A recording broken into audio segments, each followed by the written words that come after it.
بھٹو میری دنیا کے غریبوں کو جگا دو، کاخے عمرا کے در و دیوار ہلا دو۔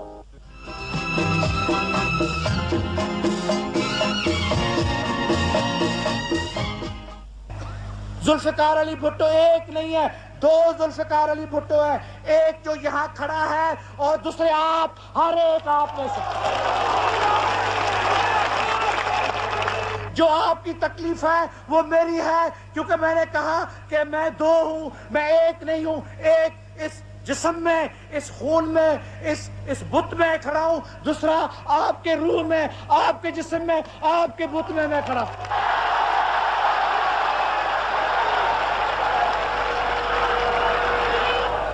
اچھی طرح سے یاد رکھنا کہ میں آپ میں سے ہی ہوں، اس زمین اور اس مٹی سے پیدا ہوا ہوں، میں ایک عوامی شخص ہوں اور عوام کے ساتھ رہوں گا۔ یہ میرا مکتب فکر ہے کہ کوئی قدم، کوئی بنیادی قدم میں کبھی آگے نہیں بڑھوں گا غریبوں کی اجازت کے بغیر، غریبوں کے مہربانی کے بغیر اور غریبوں کے تعاون کے بغیر۔ I make a pledge to you, I make a solemn pledge to you that I'll serve you with all my heart and soul. I'll serve you even if it kills me. یہی وہ آواز ہے جس نے پسے ہوئے عوام کو نئی سوچ بخشی، سوچنے اور فیصلہ کرنے کی صلاحیت دی، مظلوم کو اس کے حقوق کا شعور بخشا، اپنی ذات پر اعتماد کرنا سکھایا، مجبور انسانوں کو زبان عطا کی۔ بھٹو کی آواز، یہ آواز جو آج بھی پاکستان کی آواز ہے، اس کے غریب کی آواز پنجاب، سندھ، سرحد اور بلوچستان کی آواز ہے ذوالفقار علی بھٹو، جو ظلم اور آمریت کے خلاف مظلوم انسانیت کے لیے روشنی اور امید کی کرن بن کر ابھرا۔ انسانی آزادی، مساوات اور جمہوریت کی مزدوروں، کسانوں، طالب علموں، دانشوروں، عورتوں، مردوں، بوڑھوں اور بچوں نے بیک زبان لبیک کہا۔ اس کی رہنمائی میں غریب اور برسوں کے مظلوم عوام نے وہ قوت پائی جو بالآخر آمریت کی شکست، استحصال آزادی اور ملک کے وقار کا باعث بنی۔ ملک کو برسوں بعد ایک رہنما، ایک قائد نصیب ہوا، قائد عوام Zulfiqar Ali Bhutto. I know what the people of Pakistan want. I have lived with them, I have been with them through thick and thin. Please have faith in me because I have infinite faith in you. I know that with your cooperation, we can look over the Himalayas. We can be taller than the Himalayas. But without your cooperation, I am simply nobody. I cannot be carried on a gun or a bayonet. I can only be carried in your heart. I will never deceive you. I will never betray you. I will stand by you. Believe me that we will march together to a greater and a more glorious Pakistan. This we will do because we have faith in Islam. We have faith in Islam, which is the last message of God on earth. Islam that gave brotherhood, equality and fraternity to the world.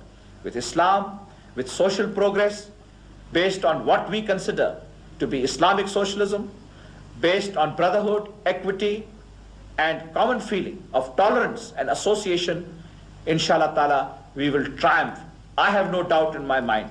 My brothers and sisters, in this moment of anguish and sorrow, please do not have any doubt in your mind. Please get up. Please stand up.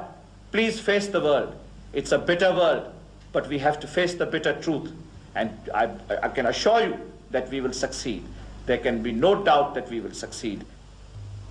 آمریت کی تہ در تہ تاریکیوں میں نمودار ہونے والے اس شعلہ جوالہ کی جانب پاکستان کی دکھی اور محروم خلقت دیوانہ وار لب کی۔ منوتو کی سرحدیں مٹ گئیں اور بالآخر عوام کی خاطر جینے والا رہنما عوام کے دلوں میں جینے لگا، جی رہا ہے اور ہمیشہ جیتا رہے گا۔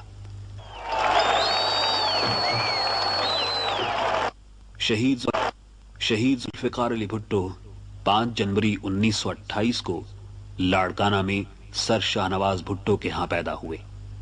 لاڑکانہ، بمبئی، برکلے اور آکسفورڈ میں تعلیم پائی۔ فارغ التحصیل ہونے کے بعد 1953 میں سندھ لاء کالج میں پڑھانا شروع کیا۔ ساتھ ساتھ وکالت بھی جاری رہی۔ صرف 30 برس کی عمر میں ایوب کابینہ میں وزارت تجارت کے منصب پر فائز ہوئے۔ اپنی خداداد ذہانت اور انتھک محنت کی بدولت لوگوں کی امیدوں کا مرکز بن گئے اور بہت جلد وزارت خارجہ کا قلمدان ان کے سپرد کر دیا گیا۔ بحیثیت وزیر خارجہ ان کا اہم ترین کارنامہ پاک چین دوستی کی پائیدار بنیاد کا قیام ہے۔ آزاد خارجہ پالیسی کی جانب یہ وہ قدم ہے جس نے پاکستان کو ایک خود مختار اور سربلند ملک کا مقام بخشا اور غیر وابستہ ممالک میں پاکستان کے مسائل کا ہمدردانہ شعور پیدا کیا۔ اندرون ملک بھی رائے عامہ کو تحریک آزادی کشمیر کے حق میں بیدار اور تیار کیا، اور بیرون ملک بھی کشمیریوں کے حق خود اختیاری کی اہمیت اجاگر کی۔ سلامتی کونسل میں ان کی 3 فروری 1964 اور 22 ستمبر 1965 کی تقریریں اقوام متحدہ کی تاریخ کی عظیم ترین تقریروں میں شامل ہیں۔ آخر الذکر تقریر کے دوران ذوالفقار علی بھٹو کی آنکھیں بھیگی ہوئی تھیں اور دل درد میں ڈوبا ہوا تھا۔ وہ جنگ بندی کے فیصلے پر مغموم تھے۔ وہ چاہتے تھے کہ جنگ کو اس کے منطقی انجام تک پہنچایا جائے۔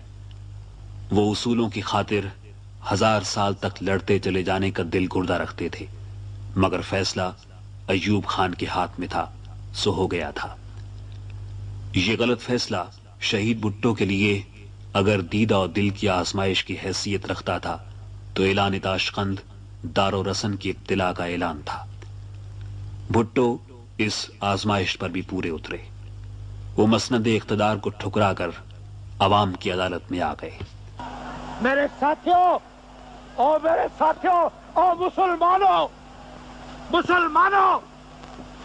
میں تمہیں گواہ دیتا ہوں، میں تمہیں اللہ تعالیٰ کے حاضر ناظر کر کے گواہ دیتا ہوں کہ مجھے اقتدار کا ہوس نہیں تھا۔ میں نے اقتدار کی کرسی کو پہلے ٹھوک کے تاشقند کے باہر پھینک کے رکھا تھا۔